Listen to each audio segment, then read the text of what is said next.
bringing you the latest news from Coronado Athletics. This is the Mustang Fan Zone podcast from 100.7 The Score. Hello, good Monday evening, and welcome into the High School Fan Zone on 100.7 FM. I'm Randy Rosetta, and we're going to kick things off with the Mustang Fan Zone with a little bit of a wrinkle tonight. I've got, if you're watching on TV, I've got Coronado Volleyball coach Kandi Stephens and senior, finally, Addison, you've been around for a long time, senior Addison Andrews. They're going to talk about their team that has kind of found a hot streak here all of a sudden.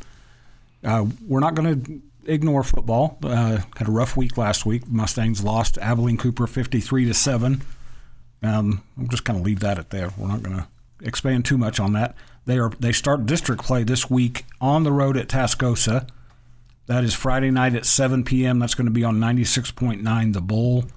Pregame at 6:30. So we'll come back to that. I'll repeat that a few more times. Andrew Roy will be back next week, hopefully talking about a little bit better result. Because, Kandi, we've talked about this before.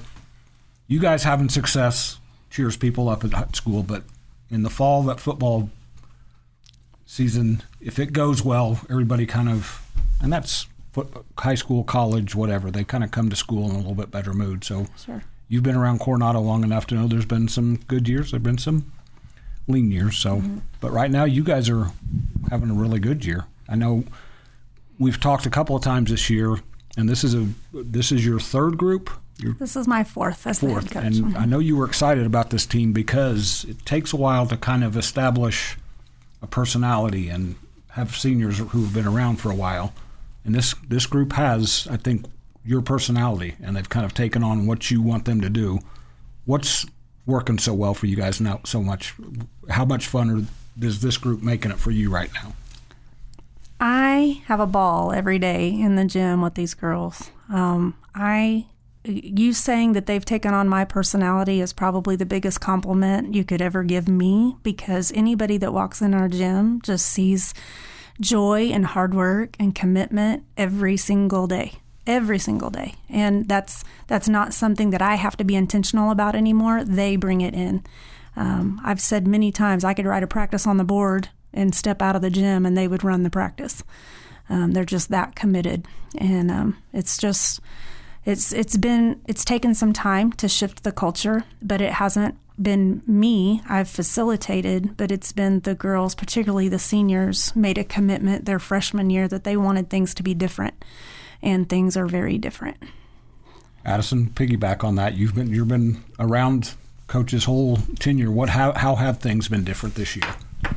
So I think we're very dedicated this year. I mean, we want to get better. We're in the gym constantly. We're always getting extra reps. I mean, I think this year we want to win. We have more of a passion this year. You told me what she just said. You told me the first time I covered you this year, you told me that you have to chase them out of the gym. Usually, which is yes. different than maybe the first couple of years. That's always a good sign for a coach when you've got kids who you have to shoo away and say, go have a life. Mm-hmm. Yes. Well, and they really do love each other. And every year I've said the girls love each other, but I think in years past they got along when they had to because they were part of a team and they knew that's what teams do. But this team chooses to spend time together away from the gym. And they do fun things and funny things, and they laugh a lot. They joke with each other when they make a mistake, and nobody gets offended because everybody knows everybody's given their best, and they all appreciate each other and respect each other so much. It's just a completely different environment. Well, and I'll pull this scab off. When's the last time you guys went to the playoffs? Well, we missed the last two seasons. Okay, so you went your first season. Mm-hmm. And It's been kind of a battle to get back. I'm holding my fingers up really close for those on radio. Yes. You were very close last year, and no one match ever decides that or doesn't decide it. But I think in about a 10-day span, you lost to Monterey in 5 sets and then lost to Lubbock High in 5. And you missed the playoffs basically by 1 win. Mm-hmm. So, and both of those losses were within a couple of points. So right. Which is a good life lesson. Mm-hmm. We were talking about Seth Parr before you came on. His last game at Coronado, he used that as a life lesson. They went and they were in a playoff game. It was a great game going back and forth. and got decided on a blocked extra point. That was the Sawyer Robertson, Charlie Robinson team. So that's how close it is in sports sometimes. Addison, what did you girls learn from that? When you stepped back and looked at last year, what did you learn from how close you were, and how much did that kind of burn in your bellies all off season? I think it motivated us to work harder this year. I mean, since off season, we've done extra reps. I mean, we're always in the gym. I mean, all summer we came to workouts. I mean, we were calling each other, making sure we came just to put in the extra work, because we knew even with the redistricting, it was going to be a competitive season this year. And there's no doubt about that. I've got the standings up in front of me. Right now, Coronado's in 4th place. You've won 3 matches in a row. You had 2/3 of the gauntlet right there in a row, I think. Lubbock Cooper and Amarillo. Those are the 2 teams that have kind of set a standard in the 2 districts, and now in this one combined district. And Tascosa, we'll talk a little bit, because you guys play them Saturday. Yes. Go on the road to play them Saturday. We'll talk more about them. I know they've had some successes. Are they a little bit of a surprise right now? I don't think anybody's surprised that they're good. I think, coming from Lubbock, them not being in our district for a while, we just don't really know what to expect. Right. We can watch film, but it's always different when you're watching live, and it's hard to see size on film, and sometimes teams can be covert about letting you know how big they are, so I think watching film, we can kind of see how they play against other teams and try to gauge that. I'm hoping to not be surprised. I hope we have a good idea of what we're walking into when we see them on Saturday. Well, and we can go just off of a result from last week.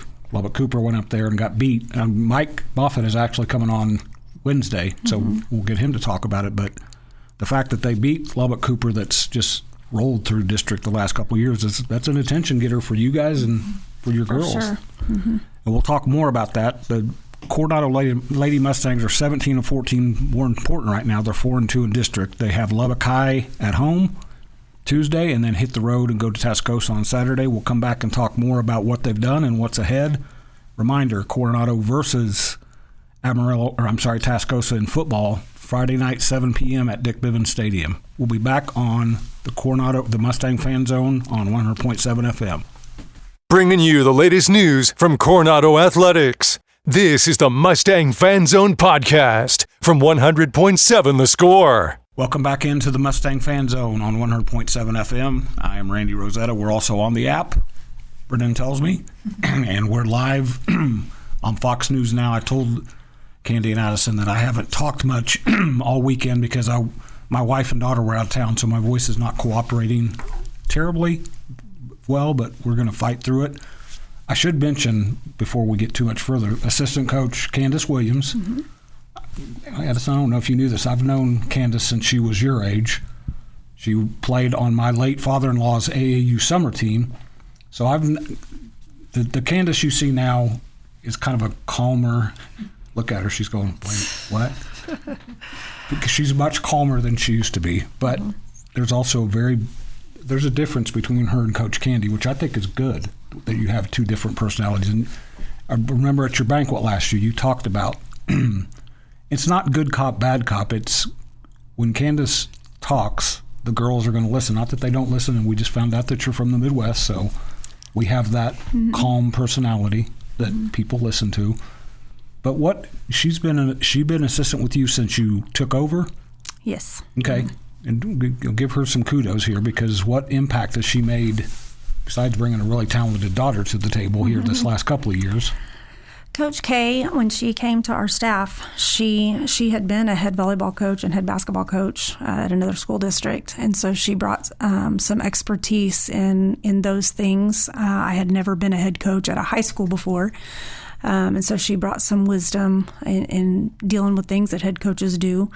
But also, I think she's kind of vice president in charge of discipline. If there's a kid that gets out of line, we send her to Coach K, and Coach K gets them straightened out. Coach K is more on the discipline side, and Coach Sharp is more on the let's talk about this, think through it. And she's shaking her head yes, because she knows.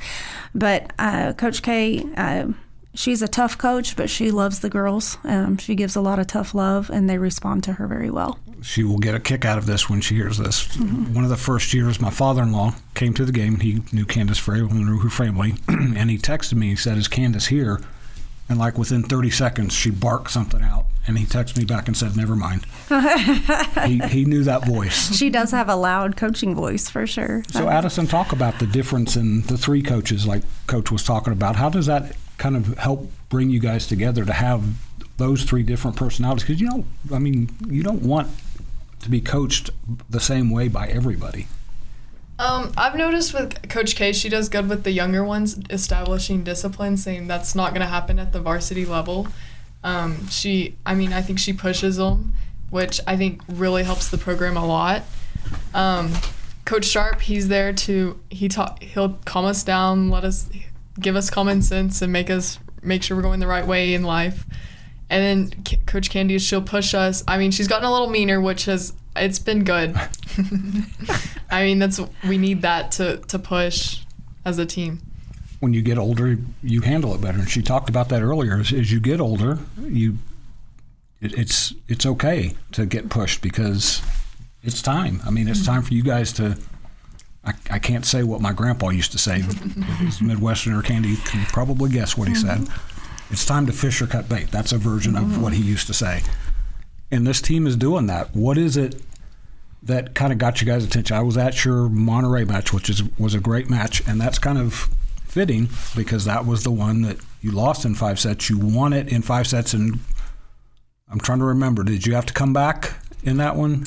Yeah, we won the first set, and then they took the second and third, and then we had to come back and get the fourth. And there was some drama in the stands, and I hope that young lady is okay.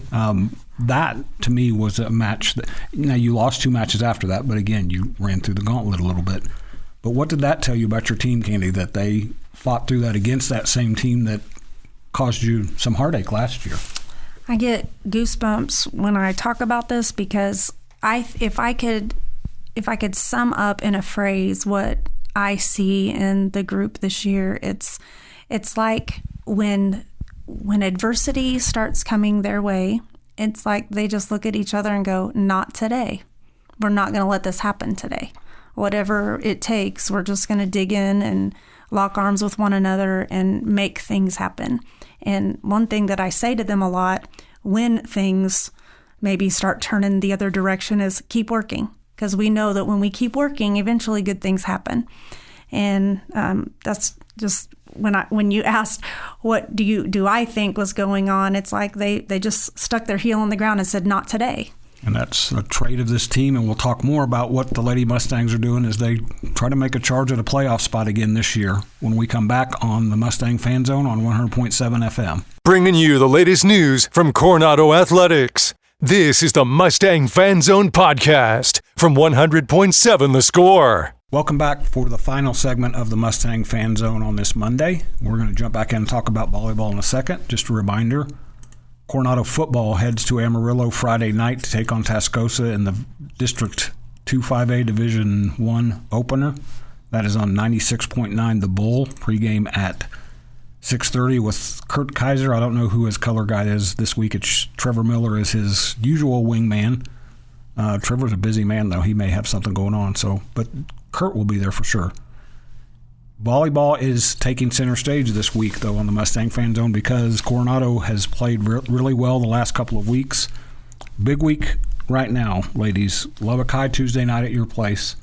Go to Tascosa on Saturday. You've won 3 in a row. How do you extend that? How do you keep going, Kandi? What's it going to take for your girls to keep this momentum moving forward? I think one of the things that we've talked about is, in looking at our recent schedule, is, these are teams that we should beat. We shouldn't have any problem beating these teams. So what can we do to get better while we're getting the win? So we've really focused on things like serve receive or some different plays in transition, because we know we can work on those things in those matches and focus on that one thing because we're not worried about, we should win, so we're not worried about, we're not worried about scoring points. We're worried about doing things the right way so that we can execute them later when the points are a little more important. I'm going to guess I know the answer to this, Addison, though, but Lubbock High's probably got y'all's full attention after losing to them last year, and they just won a district match. And they've got, you play with these girls, summer, you see them in different sports. What about that match last year and coming up Tuesday night kind of get your blood going? Because you know they want to come and let history repeat itself. Yes. I mean, I think we have to take it to them. I mean, like in practice, we continue working on getting better. Even though we're winning, it's like, what can we do to get better? The little things now in the season to push ourselves. So Tuesday night is Tuesday night, and then Saturday you play Tascosa, which I asked if they were surprised because right now they're 5-1 in district, tied with Lubbock Cooper behind Amarillo High. So they're start mentioning a team with those two teams that have had so much success. They're doing something right. And I asked you this before we came back on. Tascosa's a team you guys can beat. If you gain some momentum Tuesday, Kandi, what are some things you have to do well against Tascosa, especially up there in an environment? I don't know what a Saturday at noon will be like, but I'm going to guess that in Amarillo they show up for volleyball, whether it's 6 in the morning or whenever. I think one thing that we have focused on since the off season is serving aggressively but consistently. So serving an aggressive ball, but not so aggressive that we're missing. So we've got to serve them out of system as much as possible. And then on the other end, we've got to pass well, because when we pass well, we can execute the attack pretty well.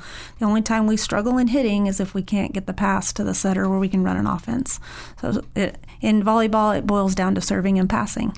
Usually whoever serves and passes the best is who ends up winning the game if you're taking care of your other things. And so what do we need to do? We need to serve well and pass well. Mm-hmm. And what's one cool thing about being down here now, with Mike Moffitt being down here, is you've got the godfather of West Texas volleyball here. What I've learned with him is he loves to win, but he loves for everybody else to win that he has a connection with. And I'm trying to find out that there's not a volleyball coach in Lubbock who doesn't have some sort of connection to everybody else. You know that Lubbock Cooper lost to them. When you watch their video and you see how his team played against them, does that help you as a coach to kind of identify what your girls have to do well? I think it's great to watch teams that we've already played playing a team that we haven't played, because we know their tendencies. We know, for instance, we know what Lubbock Cooper can do. And so when we see them play Tascosa, this worked, but this didn't. And vice versa, what for Tascosa, looking to head to the next time we play Cooper. What did Tascosa do well? What did they not do well that might help us a little bit? So, and Mike's great. Within district, we can't share video. So unless we catch it on a live stream, we can't actually see a video. But Mike is wonderful. He wants everybody to win. He wants everybody to do well. And he's been known to give me some tips here and there when I need them. So. I can't imagine there's not a lot of sharing going on. and remind me, your daughter played for Caitlin. Yes. So there's that connection too. So. And she did about 1 million private lessons with Mike. So there you go. And that's where Coronado heads this week. They have Lubbock High Tuesday night at home, then go up to Tascosa. Big week, but in your district right now, every week is big. There's no really rest for you guys aren't wicked, so I won't say that. We'll be back after the break to talk to Estacado folks in the Matador Fan Zone. Got a little bit of a special guest there as well. Special guest, plural. This is Randy Rosetta with 100.7 FM. This has been the Mustang Fan Zone. We'll be back with the Matador Fan Zone.